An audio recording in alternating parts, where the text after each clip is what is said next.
Hello दोस्तों। तो हम लोग ने कैपेसिटर अभी तक कहाँ से संधारित्र यानी कैपेसिटर कहाँ तक पढ़ा था।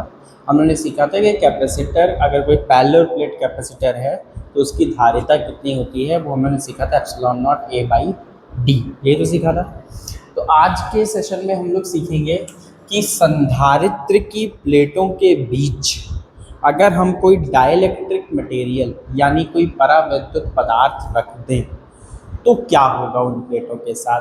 क्या उसकी धारिता बढ़ेगी, क्या उसकी धारिता घटेगी, क्या उन दोनों प्लेट के बीच का विभव घटेगा, क्या उन दोनों प्लेट के बीच का विद्युत क्षेत्र घटेगा। इन सब चीज़ों पे बातें करेंगे अच्छे से डिटेल में, ध्यान से समझना। हो सकता है आपको शुरुआत में थोड़ी बोरिंग लगे, लेकिन एक एक बात आप ध्यान से सीखना, आपको बहुत कुछ जानने को मिलेगा इसमें। तो हम लोग सीखेंगे क्या, पहले लिख लेते हैं। हम लोग सीखेंगे संधारित्र की प्लेटों के बीच कोई परावैद्युत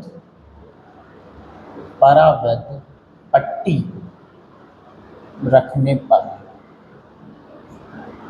पर मतलब क्या क्या होगा। परावैद्युत पट्टी को हम लोग क्या बोलते हैं, डाइलेक्ट्रिक मटेरियल कह सकते हैं, dielectric strip you can say, dielectric पट्टी, डाइलेक्ट्रिक पदार्थ, परावैद्युत पदार्थ यानी डाइलेक्ट्रिक मटेरियल। अब क्वेश्चन ये उठता है कि डाइलेक्ट्रिक मटेरियल होता क्या है। तो डाइलेक्ट्रिक मटेरियल आप किसे कहोगे, जनरली जितने भी प्रकार की अधातुएं होती हैं, जिसमें इलेक्ट्रॉन फ्री नहीं होते, जिसमें करंट यानी विद्युत धारा आसानी से नहीं बहती, उन सभी पदार्थों को हम परावैद्युत पदार्थ कह सकते हैं। यानी वे सभी पदार्थ जो इन सब तरह के प्रॉपर्टी यानी अधातुएं जिनमें इलेक्ट्रॉन फ्री नहीं है, करंट आसानी से नहीं बह सकते, वो जैसे भी जो ये सब पदार्थ हैं वो सब क्या कहलाएंगे, परावैद्युत पदार्थ। तो डाइलेक्ट्रिक मटेरियल को अगर हम किसी परावसंधार, जैसे एक एग्जांपल के तौर पे आप प्योर वाटर ले लो, कोई पॉलीथीन ले लो, कोई प्लास्टिक ले लो, है ना, कोई कांच ले लो, ये सब क्या है, कोई ऑयल ले लो, ये सब परावैद्युत पदार्थ है। तो अब सबसे पहला क्वेश्चन होता है कि परावैद्युत पदार्थ को, सबसे पहला क्वेश्चन ये होता है कि वैद्युत क्षेत्र में अगर रखें क्या होगा। वैद्युत क्षेत्र में रखने पर, इलेक्ट्रिक फील्ड में रखने पर क्या होगा, वैद्युत क्षेत्र में रखने पर क्या होगा परावैद्युत पदार्थ के साथ। तो जैसा हम जानते हैं कि जो डाइलेक्ट्रिक मटेरियल है, सॉरी इंग्लिश लिखने में लगता है कोई दिक्कत होगी। जो परावैद्युत पदार्थ हैं वो दो प्रकार के हैं। एक तो कहलाते हैं ध्रुवीय पदार्थ यानी पोलर मॉलिक्यूल, ध्रुवीय अणु, और एक अध्रुवीय अणु यानी नॉन पोलर और पोलर मॉलिक्यूल किसे कहते हैं, पहले हम ये समझ लें। तो नॉन पोलर मॉलिक्यूल किसे कहेंगे, ऐसे पदार्थ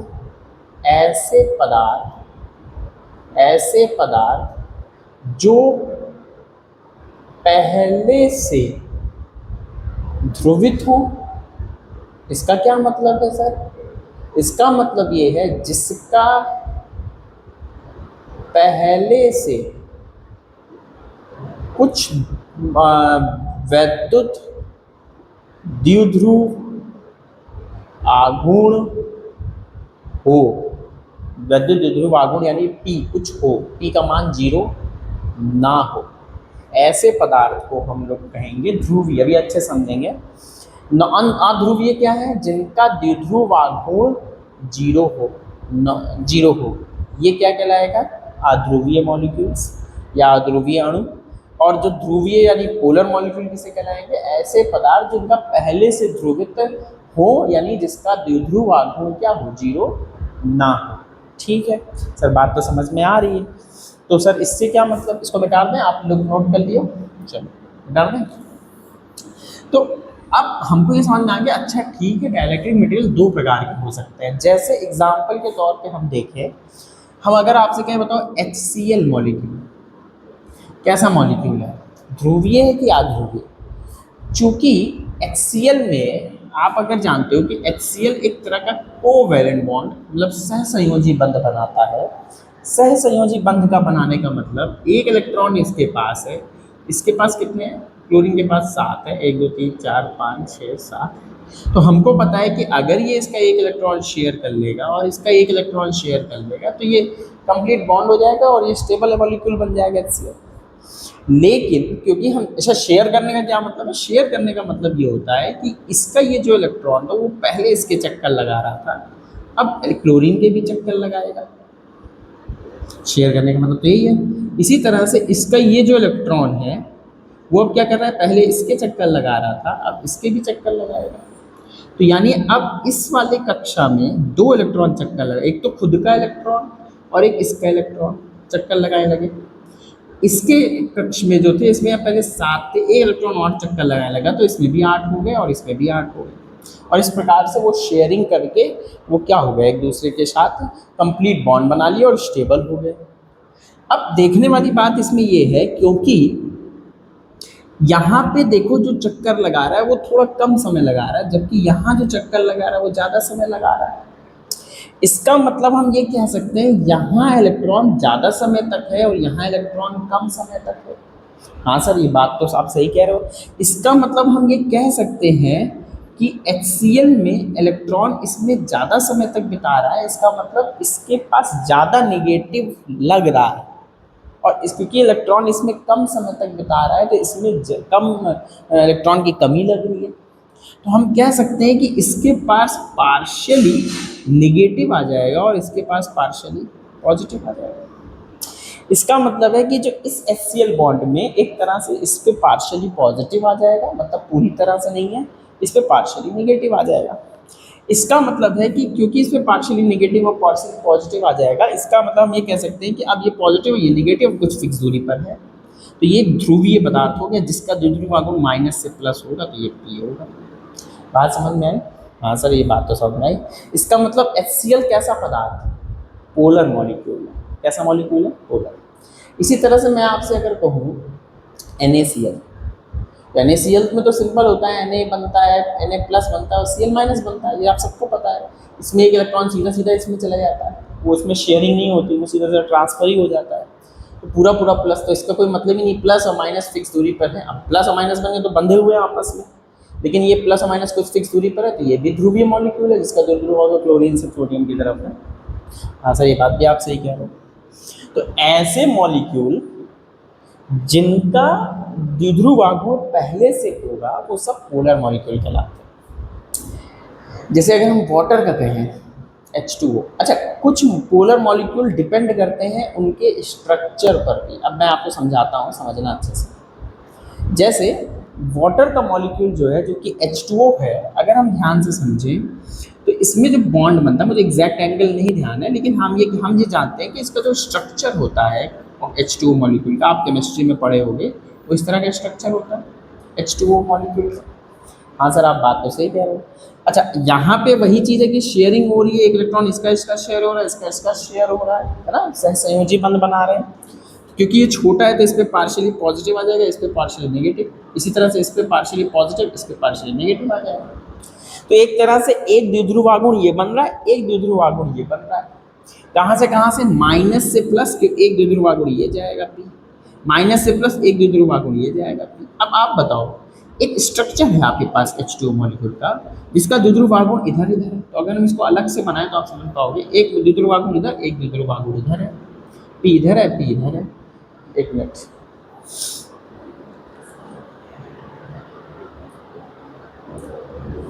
तो इसका चूंकि दोनों का द्विध्रुव आघूर्ण इधर इधर है, तो इसका मतलब है कि इसका जो रिजल्टेंट होगा वो इधर ही होगा। तो यानी एक ये भी द्विध्रुव आघूर्ण बना रहा है, इसका मतलब है इसका द्विध्रुव आघूर्ण शून्य नहीं है, इसका मतलब H2O मॉलिक्यूल भी पोलर मॉलिक्यूल है। कहोगे सर ऐसे, इसका मतलब अगर हम इसी का एक एग्जांपल लें CO2 का, तो तो आपको समझ में आता है कि CO2 में एक बॉन्ड इधर बनता है, एक बॉन्ड इधर बनता है, ऐसे लीनियर मॉलिक्यूल बनता है। लीनियर क्यों बोले? क्योंकि एक रेखीय समरेखीय है, एक ही रेखा में स्ट्रक्चर है इसका। क्या इसका समरेखीय स्ट्रक्चर था? नहीं, इसका स्ट्रक्चर कैसा था? एक त्रिभुजाकार में था, है ना, मतलब किसी एंगल पे तीनों तीनों जो मॉलिक्यूल, तीनों जो एटम है, तीनों जो परमाणु है, वो एक रेखा में नहीं है। इसमें जो तीनों एटम है वो एक ही रेखा में है। इसमें अगर आप सोचो तो इसमें क्योंकि क्लोरीन बड़ा है तो इसमें पार्शियली नेगेटिव, इसमें partially positive, partially positive, partially negative, तो एक द्विध्रुव आघूर्ण माइनस से प्लस इधर बनेगा, एक द्विध्रुव आघूर्ण माइनस से प्लस इधर। अब देखो एक इधर बन रहा है, एक इधर बन रहा है, दोनों सेम होंगे तो कट के क्या जीरो नहीं हो जाएगा? अपोजिट दिशा में है तो इसका द्विध्रुव आघूर्ण जीरो है। इसका मतलब ये कैसा मॉलिक्यूल है? ये नॉन पोलर मॉलिक्यूल है। इसका मतलब क्या, अगर यही कार्बन डाइऑक्साइड का स्ट्रक्चर ऐसा हो जाता, क्या ये पोलर नहीं हो जाता? हाँ सर, बात तो सही कह रहे हो। इसका मतलब है किसी भी मॉलिक्यूल का, किसी भी डाइलेक्ट्रिक मटेरियल, किसी भी डाइलेक्ट्रिक पदार्थ का ध्रुवीय होना, एक तो ये हो गया कि हाँ ये तो ध्रुवीय हो दिख रहा है। ध्रुवीय होना उसके स्ट्रक्चर पर भी डिपेंड करता है कि वो बना कैसे। इसलिए मैंने ये दोनों एग्जांपल लिया कि CO2 का स्ट्रक्चर एक रेखा में, इसका द्विध्रुव आघूर्ण जीरो हो जा रहा है, जबकि H2O का स्ट्रक्चर, अगर सोचो H2O ऐसे मॉलिक्यूल बनता तो क्या इसका द्विध्रुव आघूर्ण जीरो नहीं हो जाता? कट के जीरो हो जाता। लेकिन सर ऐसा नहीं है, नेचर में ऐसा नहीं है, इसलिए इसका कोई द्विध्रुव आघूर्ण जीरो नहीं होता। बात समझ में आती? तो बात ये है कि अच्छा, नोट तो पॉज करके कर ही ली होगी, ऐसा कुछ नहीं है कि नोट नहीं कर पा रहा हो। अब समझने वाली बात है कि जैसे अगर मैं आपसे कहूँ बताओ H2 मॉलिक्यूल क्या ध्रुवीय मॉलिक्यूल है? ये सिंपल है, H2 में H सिंगल बॉन्ड बनता है। जाहिर सी बात है कि इसमें क्योंकि सेम मॉलिक्यूल है तो सेम साइज होगी, तो जितना टाइम इसमें बिताएगा उतना टाइम इसमें बिताएगा। तो ना तो इसमें पार्शियल पॉजिटिव, ना तो इसमें पार्शियल नेगेटिव। इसका मतलब ये कैसा मॉलिक्यूल है? आध्रुवीय मॉलिक्यूल हुआ। इसी तरह से N2, इसी तरह से Cl2, ये सब कैसे मॉलिक्यूल हैं? ये सब मॉलिक्यूल आध्रुवीय हैं। तो आध्रुवीय का मतलब क्या है? या कोई भी जितनी भी इनर्ट गैसेस होती हैं, अक्रिय गैसेस हैं, जैसे हीलियम, नियॉन, आर्गन, ये सब कैसी गैसें हैं? जितना भी सिंगल एटम होगा ये भी आध्रुवीय होगा, क्योंकि हीलियम में तो इलेक्ट्रॉन ऐसे चक्कर लगाएगा तो इसमें कोई भी प्लस माइनस अलग नहीं हो सकता। इसका मतलब है जब भी प्लस और माइनस कुछ फिक्स दूरी पर रखे हों वही ध्रुवीय होगा। अगर ऐसा नहीं स्ट्रक्चर हो रहा है, ऐसा पॉसिबल नहीं हो रहा है, तो जितने भी H2, N2, Cl2 जैसे होंगे वो सब अध्रुवीय होंगे। जितने भी सिंगल एटम के गैसेस होंगी, हीलियम, नियॉन, आर्गन, वो भी तुम्हारा अध्रुवीय होगा। बात समझ में आ रही? चलो, तो मैंने आपको अभी ये सिखाया कि ध्रुवीय पदार्थ क्या है और अध्रुवीय पदार्थ क्या है। अब बात तो ये सीखने की है कि जब हम पहले दो पॉइंट लगते हैं। पहला क्या कि किसी ध्रुवीय पदार्थ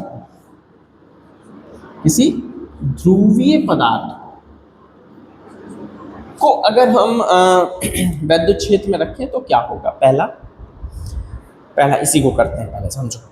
तो मान लो हमारे पास कोई HCl मॉलिक्यूल है या NaCl है, सपोज करो, है ना, NaCl। अब होता क्या, मैं पूरा अच्छे समझाऊंगा, आप बात को समझना कि मान लो हमने एक NaCl ऐसे रखा हुआ है, यानी Na इधर है और Cl इधर है, सपोज करो, है ना, या Na इधर ले लो, थोड़ा समझ में आएगा, और Cl इधर ले लो। ऐसे रखा है, NaCl स्ट्रक्चर है, ये पूरा एक स्ट्रक्चर, एक एटम, एक नमक का एक अणु है। इसको अगर मैं किसी इलेक्ट्रिक फील्ड में रख दिया तो क्या होगा बताओ। तो आपको पता है कि भैया NaCl, अगर ये द्विध्रुव आघूर्ण माइनस से प्लस इधर बनेगा, इधर तो बनेगा, इस पे नेगेटिव चार्ज, इस पे पॉजिटिव, द्विध्रुव आघूर्ण इधर से इधर बनेगा। हमें पता है कि जब भी हम किसी द्विध्रुव आघूर्ण को बाह्य वैद्युत क्षेत्र में रखते हैं तो इस पर एक बलाघूर्ण यानी टॉर्क लगता है। वो टॉर्क कितना होता है दोस्तों? P cross E। और टॉर्क कैसे लगता है कि वो उसके द्विध्रुव आघूर्ण को वैद्युत क्षेत्र के डायरेक्शन में ले आए, इलेक्ट्रिक फील्ड की डायरेक्शन में ले आए। इसका मतलब ये घूम करके ऐसे हो जाएगा, NaCl ऐसे हो जाएगा। और अब क्या होगा, यानी किसी इलेक्ट्रिक फील्ड में रखने पर सारे के सारे स्ट्रक्चर वो किस दिशा में हो जाएंगे? इस दिशा में हो जाएंगे। इसका मतलब अब हम कह सकते हैं कि ये पदार्थ इस दिशा में हो गया जिस तरफ वैद्युत क्षेत्र है, तो हम कहेंगे अब ये ध्रुवित हो चुका है। क्यों ध्रुवित कह रहे हैं, पहले समझो। ध्रुवित तो पहले से था, कंफ्यूज मत होना। कि मान लो हमने हमारे पास कोई NaCl का मान लो कोई घोल बना दिया हमने, सपोज करो अभी हल्का ऐसा घोल कोई बना लिया, सिर्फ NaCl की मैं बात कर रहा हूँ, मान लो हमने घोल बना लिया। अब इस घोल में अनंत NaCl होंगे, अणु होंगे। अच्छा, क्योंकि अभी कोई इलेक्ट्रिक फील्ड में नहीं रख रहे हैं, तो इसमें जितने भी NaCl होंगे, बड़ा बना ले, जितने भी NaCl होंगे, जैसे मान लो हमने ये घोल बनाया NaCl का, और जितने भी जैसे मान लो एक NaCl ऐसे कहीं होगा, मतलब कोई मॉलिक्यूल ऐसे होगा, कोई मॉलिक्यूल ऐसे घूम रहा होगा, जिसका NaCl, अब समझ लेना यहाँ NaCl यानी Na यहाँ Cl यहाँ, Na यहाँ Cl ऐसे कुछ होगा। कोई मॉलिक्यूल इधर घूम रहा होगा, कोई मॉलिक्यूल इधर घूम रहा होगा, कोई मॉलिक्यूल इधर घूम रहा होगा, कोई मॉलिक्यूल इधर घूम रहा होगा, कोई मॉलिक्यूल इधर होगा, कोई मॉलिक्यूल इधर होगा, कोई मॉलिक्यूल इधर होगा, कोई मॉलिक्यूल इधर होगा, कोई मॉलिक्यूल इधर होगा, कोई मॉलिक्यूल इधर होगा, कोई मॉलिक्यूल इधर होगा। ये रैंडम होंगे, मतलब कोई NaCl का अणु ऐसे ऐसे चल रहा होगा किसी टाइम पर, किसी पर्टिकुलर पिक्चर ली गई, हमने फोटो लिया, हमने ये मिला, तो हमने कहा अच्छा ये इधर है, ये इधर है, ये इधर है। अच्छा, तो इसका टोटल जो ध्रुव आघूर्ण क्या हुआ, चूंकि कोई इधर है तो ये वाला इधर ने इसको कैंसिल कर दिया, ये इधर है तो कोई ना कोई इधर होगा तो इसको कैंसिल कर दिया, कोई इधर है तो कोई इधर वाले को कैंसिल कर दिया। इसका मतलब अभी इसका टोटल द्विध्रुव आघूर्ण क्या है, 0। टोटल मतलब अगर हम टोटल जोड़ेंगे इसका द्विध्रुव आघूर्ण, क्योंकि द्विध्रुव आघूर्ण वेक्टर क्वांटिटी है, सदिश राशि है, तो यही सी बात है, सबको वेक्टर समेशन करेंगे तो ये आपस में कैंसिल, ये और सब बेर इक्वल है, ये जिसका जितना इसका होगा उतना इसका, क्योंकि एक ही मॉलिक्यूल है, तो इसलिए वो 0 हो गया। हाँ सर, बात तो आप सही कह रहे हो। तो अब हमने कहा अच्छा अब बताओ कि अगर हम इसको किसी इलेक्ट्रिक फील्ड में रख दें, मान लो हमने एक मेटल की प्लेट यहाँ लगा दी और इसको हमने किसी बैटरी से ऐसे जोड़ दिया, ऐसे जोड़ दिया, जैसे ही बैटरी लगाओगे तो यहाँ प्लेटों पे एक पॉजिटिव निगेटिव होंगे, तो एक इलेक्ट्रिक फील्ड किधर से किधर बन जाएगी, प्लस से माइनस। ये जो इलेक्ट्रिक फील्ड बनेगी प्लेटों के बीच, अब इसके बीच में हमने क्या रख दिया, एक नमक का सॉल्यूशन। तो होगा क्या सर, अभी आपने बताया कि जब हम किसी भी NaCl को किसी इलेक्ट्रिक फील्ड में रखते हैं तो वो घूम करके उसी दिशा में हो जाता है। अब क्या होगा, जितने भी मॉलिक्यूल हैं ऑन एंड रैंडम किसी टेम्परेचर पर, ज़्यादातर मॉलिक्यूल, मैं मिटा रहा हूँ, ज़्यादातर मॉलिक्यूल जैसे कोई इधर, ज़्यादातर मॉलिक्यूल सब इस दिशा में, मैं समझाने के लिए कह रहा हूँ, ज़्यादातर मॉलिक्यूल सब इस दिशा में, ज़्यादातर मॉलिक्यूल सब इस दिशा में हो जाएंगे। किस दिशा में, इलेक्ट्रिक फील्ड की दिशा में। अच्छा, अब इनका टोटल करो सर, चूंकि ज़्यादा सभी इसी दिशा में, तो टोटल करने पे कटेंगे नहीं, तो क्या अब द्विध्रुव आघूर्ण 0 आएगा, अब द्विध्रुव आघूर्ण इसका 0 नहीं आएगा, तो अब इसका टोटल द्विध्रुव आघूर्ण होगा। सर आप ये बता क्या रहे हो, मैं ये समझाना चाह रहा हूँ कि जब किसी ध्रुवीय पदार्थ किसी वैद्युत क्षेत्र में रखते हैं तो वो घूम करके उसका जो द्विध्रुव आघूर्ण है वो वैद्युत क्षेत्र की दिशा में हो जाता है। तो जब हम किसी क्योंकि ऐसा तो नहीं है कि हम सिंगल एटम को रख देंगे, हम कोई सॉल्यूशन जिसमें अनंत एटम होंगे, तो जब हम इलेक्ट्रिक फील्ड में नहीं रखे थे तो उसका जो टोटल द्विध्रुव आघूर्ण था वो 0 था, क्योंकि कोई इधर था, कोई उधर था, कोई इधर था। लेकिन जैसे ही हम इसको इलेक्ट्रिक फील्ड में रखेंगे तो उसका द्विध्रुव आघूर्ण क्या हो जाएगा, 0 अब नहीं होगा, क्योंकि सब उसी दिशा में ध्रुवित हो जाएंगे। तो अब हम कहेंगे ये पदार्थ, ये पूरा जो सोल्यूशन है वो ध्रुवित हो चुका है, वो पोलराइज्ड हो चुका है। मेरी बात समझ में आई? हाँ सर, अब थोड़ी थोड़ी बात समझ में आई। अच्छा सर, ये तो आप ध्रुवीय पदार्थ का बता दिए हमको, हाँ समझ में आया। अच्छा सर, ये सभी ध्रुवीय पदार्थों के साथ होगा? हाँ, सभी ध्रुवीय पदार्थों के साथ होगा। ये तो आप सर बता दिए, हमें समझ में आ गया सर। अच्छा, अब आप बताइए सर, अध्रुवीय पदार्थ के साथ तब क्या होगा? अध्रुवीय पदार्थ, अध्रुवीय पदार्थ जो होंगे, नॉन पोलर मॉलिक्यूल्स जो होंगे, नॉन पोलर मॉलिक्यूल्स का क्या मतलब है? जैसे अगर हम आपके एग्जांपल के तौर पे H2 लें, या अगर थोड़ा और आसान लेना है तो हीलियम मॉलिक्यूल ले लें, थोड़ा समझने में आसानी समझ में आएगा। तो हीलियम मॉलिक्यूल का क्या मतलब है? हीलियम मॉलिक्यूल का मतलब है कि एक हीलियम एटम नाभिक है, उसके चारों ओर क्या चक्कर लगा रहा है, ये तो आपका एटम हो गया, और उसके चारों ओर इलेक्ट्रॉन चक्कर लगा रहा है। 2 इलेक्ट्रॉन होता तो यहाँ से होगा, यहाँ पे ये हीलियम एटम है। अब आप सोचो कि इलेक्ट्रॉन इक्वल टाइम में इक्वल समय पर ऐसे चक्कर लगा रहा है, और इसका जो पॉजिटिव चार्ज है वो सेंटर में, और क्योंकि इसके चक्कर लगा रहा है तो उसका जो ओवरऑल इफेक्ट है वो भी सेंटर में ही आएगा। बात समझ में आ रही है? तो इसका मतलब है हम ये कह सकते हैं कि हीलियम एटम का जो पॉजिटिव और जो निगेटिव है, मतलब निगेटिव मतलब ड्यू टू इलेक्ट्रॉन, और जो पॉजिटिव है ड्यू टू प्रोटॉन, वो जो पॉजिटिव नेगेटिव वो एक ही जगह पर है। इसका मतलब है ये अभी ध्रुवित नहीं है। ध्रुवित होने का क्या मतलब, जब प्लस माइनस थोड़ा दूर दूर हो जाए तो वो पदार्थ कैसा हो जाता है, ध्रुवित, अलग नहीं हो जाए, फ्री नहीं होना, दूर दूर हो जाए, फिक्स रहे जगह। तो ये अभी ध्रुवित नहीं है। क्यों ध्रुवित नहीं है सर, क्योंकि ये अभी प्लस और माइनस एक ही जगह पर है। हाँ सर, बात तो समझ में आ रही है सर थोड़ी थोड़ी। तो होगा क्या सर, जब हम ऐसे किसी एटम को, बात को समझना थोड़ा बड़ा बना रहे हैं, प्लस और माइनस एक ही जगह, जब हम इसको किसी इलेक्ट्रिक फील्ड में रखेंगे तो क्या होना चाहिए सर। सर हमें इतनी तो बात समझ में आ रही है कि जब हम किसी इलेक्ट्रिक फील्ड में रखेंगे तो सर इस इलेक्ट्रिक फील्ड के कारण इस प्लस पे इधर फोर्स लगेगा और इस माइनस पर इधर फोर्स लगेगा। सर इस फोर्स की वजह से होगा क्या भाई, कॉमन है, नॉर्मल सी चीज़ है कि ये फोर्स इसको इधर ले जाना चाहेगा, ये फोर्स इसको इधर, तो थोड़ा सा अब क्या हो जाएगा, थोड़ी देर बाद स्ट्रक्चर कैसा दिखने लगेगा, थोड़ा ऐसा दिखने लगेगा। और जब ऐसा दिखने लगेगा तो ये प्लस अब इधर आ जाएगा, माइनस इधर आ जाएगा। क्या सर अब दूर दूर हो गए सर, हाँ। तो क्या अब ध्रुवित हो गए, हाँ। तो अब ये हम क्या कहलाएंगे, ऐसे मटेरियल क्या कहलाएंगे, ध्रुवित। इसका मतलब है कि जब हम किसी अध्रुवीय पदार्थ को इलेक्ट्रिक फील्ड में रखते हैं तो पॉजिटिव नेगेटिव चार्जेस खींच के ध्रुवित बना लिए जाते हैं। लेकिन जब हम किसी ध्रुवीय पदार्थ को जैसे NaCl HCl को रखते हैं तो चूंकि वो पहले से ध्रुवित है तो वो घूम करके वैद्युत क्षेत्र की दिशा में ध्रुवित हो जाते हैं। बात समझ में आ रही है, हाँ सर बात तो समझ में आ रही है। तो ये कहानी है मटेरियल्स की, ये बात समझाने की है कि आखिर वैद्युत क्षेत्र में रखने पर पदार्थ कैसे ध्रुवित होते हैं।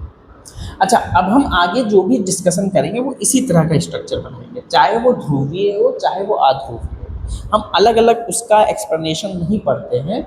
संधारित्र की प्लेटों के बीच कोई परावैद्युत पट्टी रखने का, हम चाहे ध्रुवीय पदार्थ बनाएं चाहे अध्रुवीय बनाएं, दोनों के लिए हम ऐसा ही बनाएंगे। क्योंकि जब वो पदार्थ ध्रुवित हो चुका है उसका भी प्लस माइनस ऐसे ही दूर दूर होगा, और चाहे अध्रुवीय है तो वो भी ऐसे होगा। तो चाहे कोई भी पदार्थ हो हम उनके लिए यही स्ट्रक्चर बनाएंगे, और ये क्या बताएगा कि वो पदार्थ प्लस और माइनस दूर दूर है लेकिन आपस में बंधे हैं, लेकिन आपस में बंधे हैं। तो ये हम क्या कहलाएंगे, ध्रुवीय पदार्थ, सॉरी, कि ये पदार्थ ध्रुवित हो चुका है किसी वैद्युत क्षेत्र में रखने पर। मिटा रहे हैं। तो अब आती है बात मेन पॉइंट की, कि किसी वैद्युत क्षेत्र, किसी जब समांतर प्लेट की प्लेटों के बीच में हम, जैसे मान लो हमने एक प्लेट ये बनाई, एक प्लेट ये बनाई, ठीक है, अब ध्यान से समझना, और हमने इसको किसी वैद्युत क्षेत्र में रख दिया, मतलब बैटरी से जोड़ दिया, और इसके बीच में हमने एक परावैद्युत पट्टी रख दी, एकदम चपका के रखी, हाँ ऐसा,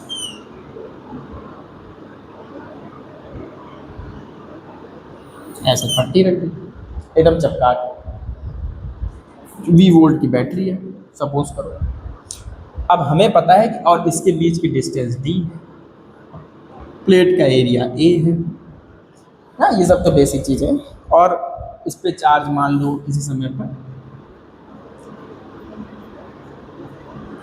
और इस पे चार्ज माइनस चार्ज। ये किस पर है, ये प्लेट पर है, संधारित्र पर नहीं। अब होगा क्या, मान लो इस पे Q चार्ज है, इस पे माइनस Q चार्ज, ये बाउंड चार्ज नहीं है, फ्री वाले हैं जो कि प्लेट पर है। अब होगा क्या कि जैसे ही हम किसी पदार्थ को किसी वैद्युत क्षेत्र में रखेंगे, कौन सा पदार्थ है ये एक परावैद्युत पदार्थ है।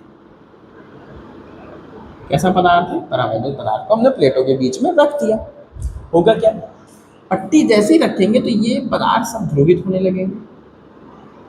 थोड़ा सा जल्दी जल्दी बनाते हैं, ऐसे ऐसे सब ध्रुवित होने लगेंगे, होंगे कि नहीं। हाँ सर आप सही तो बना रहे हो, समझ में आ रहा, लेकिन अभी पूरा नहीं आ रहा सर। तो यार 2 मिनट रुको ना, मतलब तो तुरंत ही आ जाएगा भाई, वेट करना पड़ता है तब कुछ पता समझ में आता है। तो आप देखते जाओ, ऐसे नहीं आएगा समझ, कुछ ऐसा होगा ही नहीं जो समझ में ना आए ऐसे।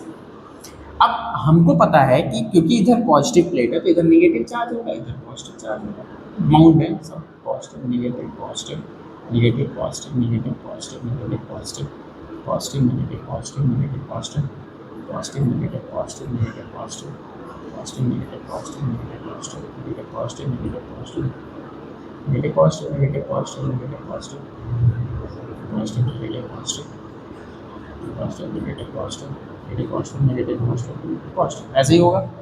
हाँ सर, आप बात तो सही कह रहे हो। अब आप बताओ कि जैसे ये ध्रुवित हुआ, ध्यान से समझना, हम ऐसे बनाए तो तीन है, क्या ऐसे तीन ही होंगे क्या?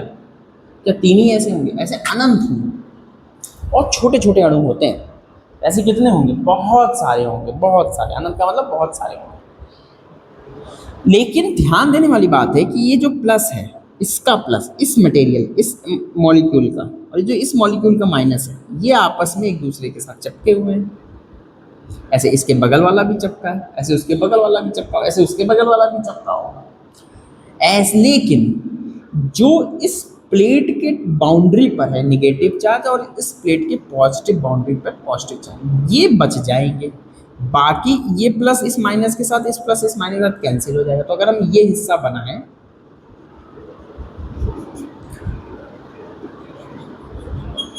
तो इसके अंदर जो होगा वो प्लस माइनस सबसे कैंसिल हो जाएगा। तो जो बचेगा पार्ट वो उसकी बाउंड्रीज पर बचेगा। बात समझ में आ रही है? तो अब हम इसको थोड़ा सा अलग से बनाएं तो आपको थोड़ा सा ना तो होच पोच हो जाएगा। मैं ये समझाना चाह रहा हूँ कि जैसे ही हम किसी बैटरी से जोड़ेंगे और परावैद्युत पट्टी होगी बीच में,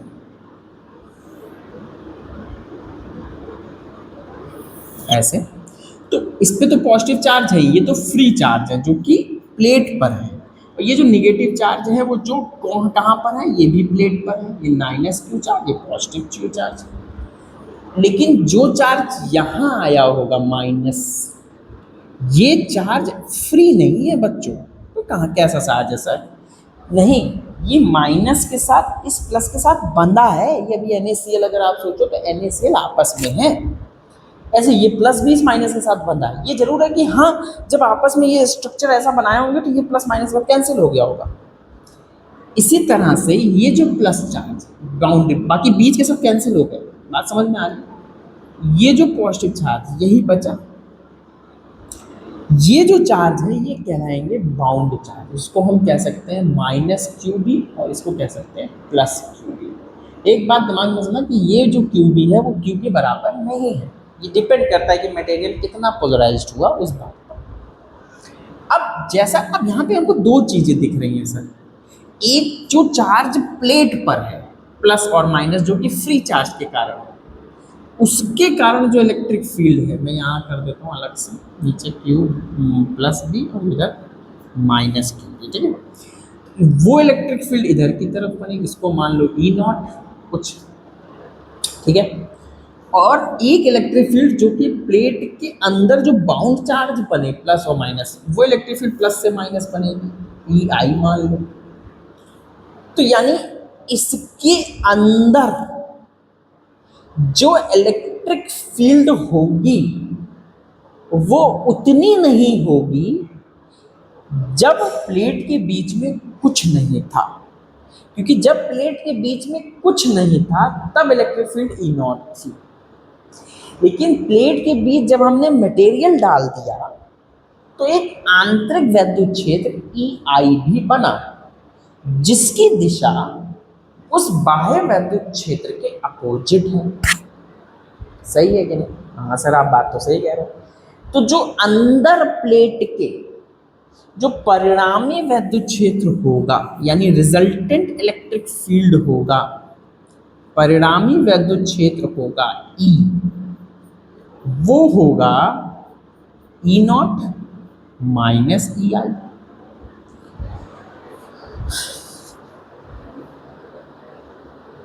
जो परिणामी वैद्युत क्षेत्र होगा वो होगा ई नॉट माइनस ई आई। बात समझ में आ रही है? क्यों ऐसा कह रहे हैं? क्योंकि अंदर जो वैद्युत क्षेत्र होगा वो इससे, ये पहले से था, जब कुछ नहीं था ये आंतरिक बन गया, तो रिजल्टेंट जो इलेक्ट्रिक फील्ड बनेगा वो आगे की तरफ होगा, क्योंकि ये ज़्यादा है इनमें से। कितना आगे बनेगा? वो ई बनेगा। और कितना होगा? वो ई नॉट माइनस ई आई होगा। सो ये कहा गया, इसका मतलब हमको समझ में क्या आया? अब जैसे अगर हम एक्सप्लेनेशन दें तो हम ये कह सकते हैं, जो क्योंकि इलेक्ट्रिक फील्ड घट गई, घटी कि नहीं घटी? हाँ सर घट तो गई। अभी हम मैथमेटिकल थ्योरेटिकली अगर दें तो हम कह सकते हैं कि क्योंकि इलेक्ट्रिक फील्ड घट गई, और हम जानते हैं V is equal to E D होता है ना, D V is equal to E D. D क्या है? डी है दोनों प्लेटों के बीच की दूरी, तो पता ही है, यहाँ पे पता है। तो E घटा, D तो वही है, तो यानी V भी घट गया। V भी क्या हो गया? घट गया। अच्छा, V घट जाएगा अगर इन प्लेटों के बीच, तो यहाँ से और चार्ज निकल के आएंगे इसमें, क्योंकि V वोल्ट मेंटेन रखना है। तो इसका मतलब इस पे और चार्जेस स्टोर हो सकेंगे, इसका मतलब इसकी धारिता क्या होगी? बढ़। वाह सर, तो एक बहुत प्यारी चीज़ हमको मिली कि हमने जैसे ही डाइलेक्ट्रिक मटेरियल कोई परावैद्युत पदार्थ डाला, उसकी इलेक्ट्रिक फील्ड घट गई, उसकी वजह से विभव घट गया, उसकी वजह से जो है उसकी धारिता ऑटोमेटिकली बढ़ गई। कितनी बढ़ गई इसको भी सीखते हैं। तो हमने ये कहा, डेफिनेशन क्या दी? परावैद्युत पदार्थ का एक टर्म यूज किया, परावैद्युत पदार्थ का परावैद्युतांक। ये कैसे डिफाइन हुआ? ये इस तरह से डिफाइन हुआ कि जब हम किसी बाह्य वैद्युत क्षेत्र में कोई परावैद्युत पदार्थ को रखते हैं, तो जो उसके अंदर जो वैद्युत क्षेत्र होता है वो घट जाता है। तो हमने कहा कितना घट गया? तो हमने एक क्वांटिटी डिफाइन की K, और हमने इस K को डिफाइन किया कि जो वैद्युत क्षेत्र घटा ना, वो जो पहले वैद्युत क्षेत्र था E0, जो सिर्फ बाहर के कारण था, उसका K टाइम्स घट गया, मतलब K गुना घट गया। तो ये जो वैद्युत क्षेत्र, अब समझो बात को, इसके अंदर जो वैद्युत क्षेत्र है वो कितनी है? E0 minus EI। परिणामी तो यही है, घट गई। कितनी घट गई? जो पहले वैद्युत क्षेत्र, जो बाहर के कारण वैद्युत क्षेत्र था, उसका K गुना घट गया। That is this. इसका मतलब है, अच्छा कितना वैद्युत क्षेत्र था बाहर के कारण? बाहर के कारण वैद्युत क्षेत्र था सिग्मा बटे एप्सिलॉन नॉट। ये सिग्मा, यहाँ पे अब दो चीजें आएंगी सिग्मा की, लेकिन यहाँ पे ये जो सिग्मा है वो सिर्फ फ्री वाले चार्ज के कारण है, ये वाले चार्ज। बात समझ में आ रही है? तो हम यहाँ पे लिख सकते हैं सिग्मा बाई एप्सिलॉन नॉट के, ये वैद्युत क्षेत्र है। बात समझ में आ रही है सर? हाँ सर, यहाँ तक तो सर एकदम बढ़िया समझ आ रहा है समझ में। इसको मैं मिटा देता हूँ, आप बाद में बना लेना, देखो। अब इसमें हमको एक चीज़ सीखने को मिल गई कि वैद्युत क्षेत्र तो घट गया। अच्छा, विभव कितना हो गया? V is equal to sigma by epsilon not K into D. हाँ सर, ये बात तो समझ में आ रही है। तो C इज इक्वल टू होता है Q बाई V। अच्छा, सिग्मा की जगह क्या लिख सकते हैं? क्योंकि सिग्मा सिर्फ किसके कारण है? प्लेट पर जो फ्री चार्ज है, तो Q के कारण, Q बटा A epsilon not K into D. तो C इज इक्वल टू क्या हो जाएगा? Q by A epsilon not K into D. Q से Q कट गया, तो A epsilon not K by D. A epsilon not A by D क्या था? जब प्लेटों के बीच में कुछ नहीं रखा गया, तो तब उसकी जो धारिता थी वो क्या थी? C थी। वो तब C0 अगर मान लो, तो हम ये कह सकते हैं C0 का K गुना। इसका मतलब है कि धारिता यानी कैपेसिटेंस किसी समांतर प्लेट संधारित्र के बीच में कोई पट्टी रख देने पर उसकी धारिता जब कुछ नहीं रखे थे उसका K गुना बढ़ जाता। K का मान किसी भी परावैद्युत पदार्थ के लिए हमेशा 1 से ज़्यादा होता है। जैसे आप कभी क्वेश्चन करोगे तो K का मान 2 दे देगा, 3 दे देगा, 2.5 दे देगा, 3.5 दे देगा, ऐसे। किसी मेटल यानी धातु के लिए K का मान हमेशा अनंत होता है। कितना होता है? अनंत। और किसी निर्वात के लिए K का मान 1 होता है। निर्वात के लिए 1, धातु यानी मेटल के लिए, कंडक्टर के लिए इनफाइनाइट अनंत, और किसी भी अधातुओं के लिए जो नॉर्मली हम यही यूज़ करेंगे, हमेशा K का मान 1 से ज़्यादा। ये 1 से ज़्यादा होने का मतलब ये नहीं कि बहुत ज़्यादा, 2, 3, 4, 5, 6, 7, 8, 10 ऐसे। तो हमको यहाँ पे एक बहुत अच्छी चीज़ मिली कि अगर हमको धारिता पता है, अगर हमको इसका परावैद्युतांक पता है, तो हम बता सकते हैं कि धारिता कितने गुना बढ़ गई। जैसे हमने कहा आपसे कि जब प्लेट नहीं रखे थे तो इसकी धारिता थी 2 माइक्रोफैराड, जब प्लेट नहीं रखे थे तो इसकी धारिता 2 माइक्रोफैराड। एक के 2 परावैद्युतांक का कोई पदार्थ इसके अंदर रख देने, बताओ कितनी धारिता हो गई, तो 4 माइक्रोफैराड हो गई। बस बस सिंपल क्वेश्चन। तो आई होप समझ में आया होगा ये लेक्चर। मैंने बहुत ज़्यादा भी सवालों पे नहीं किया, बहुत थ्योरेटिकली मैंने इसको समझाया है कि वास्तव में हो क्या रहा है, कैसे मटेरियल काम कर रहा है और परावैद्युत पदार्थ है क्या। और क्योंकि अच्छा, इस मटेरियल को रखने का एक फ़ायदा और है कि जैसे हम नहीं चाहते ना कि ये भी मेटल है और ये भी मेटल है, और अगर हम कुछ नहीं रखेंगे, बहुत छोटे छोटे होते हैं कंडक्टर कैपेसिटर, अगर हम कुछ नहीं रखेंगे तो इनको दूर दूर रखना पॉसिबल नहीं है। जैसे आप सोचो कि ये हमारे पास एक मटेरियल है, तो ऐसे रख के दूर दूर है, ये अगर हट गया तो ये चिपक जाएंगे कि इसके बीच बहुत छोटा है ना, बहुत छोटी जगह पे है, चिपक जाएगा। और जैसे चिपक गया तो कैपेसिटर का काम है चार्ज को स्टोर करना। तो जब अगर ये मेटल मेटल चिपक गया तो करंट पूरी ऐसे चली जाएगी, शॉर्ट सर्किट हो जाएगा, खराब हो जाएगा। इसका मतलब है कि आपका जो परावैद्युत पदार्थ है, 2 फायदे हैं पर एक तो धारिता बढ़ा ही रहा है, दूसरा मटेरियल यानी इस कंडक्टर को और इस कंडक्टर को, दोनों कंडक्टर को टच होने से भी रोक रहा है कि नहीं। हाँ सर, ये बात तो आप बहुत बढ़िया बता रहे हो। हाँ, यही चीज़ है, इसलिए परावैद्युत पदार्थ का बहुत फायदा है, और बिना परावैद्युत पदार्थ के कोई कैपेसिटर बन ही नहीं सकता। ये तो हम लोग पढ़ाने के लिए निर्वात ले लेते हैं, है ना, सवालों में और इस तरह से, लेकिन वास्तव में बिना कोई परावैद्युत पदार्थ के कोई कैपेसिटर हो ही नहीं सकता। तो इसलिए बहुत इम्पॉर्टेंट है परावैद्युत पदार्थ। आई होप समझ में आया होगा ये लेक्चर। ज़्यादा से ज़्यादा लोग के साथ शेयर करिए, सब्सक्राइब करिए चैनल को, और स्वस्थ रहिए, घर का अपने परिवार का ध्यान रखिए और पढ़ते रहिए। Okay, best of luck.